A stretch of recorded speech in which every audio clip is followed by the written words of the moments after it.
عباسی دیوانه ها شرمنده کردی. اینا بدرو ای توپوی الله الله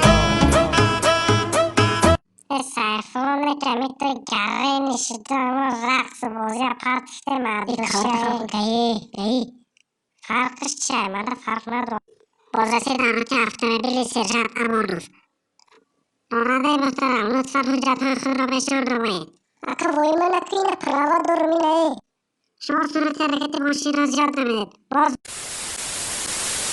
خمی برات که آمده ایسا بده من گفتم بیا سر رول دنشت کیف داریم من حی کرم نگفت من زیر میکنم من میتونم گفت خی با آمده ایسا بده اینجا گفت من دورمان میفرم گفتم بعد نگفت بعد گریف زیر کردم خی چیرس کوچی چلی که دیدی سوده نشوکه سپیرتی به سلامتیتون ضرر داره. صورت ماشین چند بود؟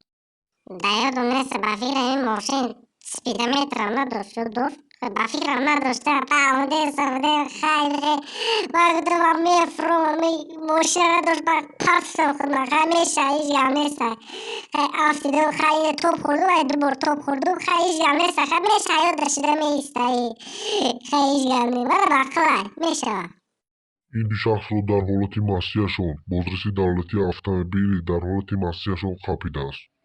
خیلی هم نیست آقای کماندیر دارم مشافه بودم دیگه این کار تکرار نمیشه خیلی کمتر رو دلشتی خیلی هم نمیشه نمیشه بچه ما تو در افندید بگو یه روز افندید در کوچه نیویورک یک جده نصف کرده تا حالی ما گفته سا که اینجا در کدام پرنده ریده باشه با تو را میشه نکنی بچه